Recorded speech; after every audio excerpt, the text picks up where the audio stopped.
A tragic scene today where one person was killed and another person was injured in a semi-truck versus train accident. The call first came in around 1 p.m. earlier this afternoon from the owner of the Route 26 Mart.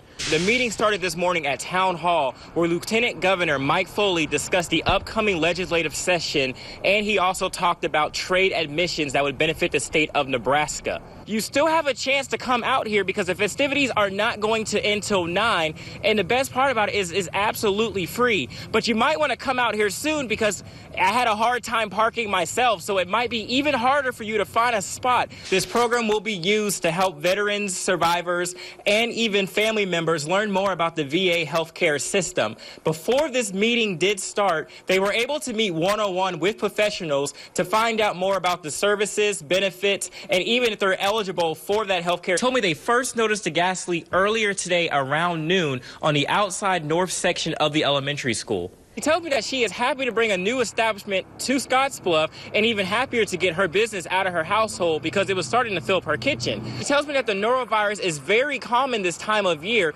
and she gave some tips on how to keep herself healthy this winter season. Just like people, animals need a warm place to live to protect against harsh environments. On a kind of bird dog, old and unused dog houses around the community. They'll call us, we'll go pick them up and refurbish them, keeps them out of the landfill and keeps them from becoming just a hornet's nest. Animals are more than just pets. They can be considered your best friend or even a close family member. To make sure animals stay with their owners when they have a life crisis, cancer, hospitalization, a car wreck, fixed income. When constructing the dog houses, it all begins with wood. Now, once you start with the wood, screws will be screwed into it to keep the foundation strong. Then it will be painted over, and once the entire foundation is finished, the animals can then live in it. Take care of their animals. That's rule one. Give them love and care. With the new constructed animal shelters, pets will have their very own place to live. Reporting from Scottsbluff for NBC Nebraska, I'm Brian Sherrod. For many farmers and ranchers, this year with their farmland has been a tough one. Due to the depressed commodity prices and this year's weather events, many farmers aren't sure what they are going to do next. For many, they are not getting the fair market price that they were hoping for. The churches decided it was time to go towards another source: prayer. Hoping once they get their crops that they can get a good price at market for it.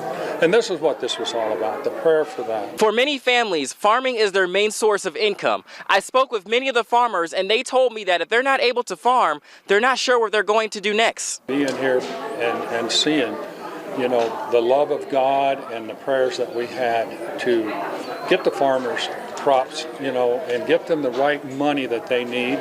And to bless their crops is what this was all about. The churches hope that the prayer rally will help the farmers and ranchers with the problems that they are enduring this year. They believe that if you come together, you can go through any obstacle that was trying to be handled alone. Reporting from the Scottsbluff County Fairgrounds for NBC Nebraska, I'm Brian Sherrod.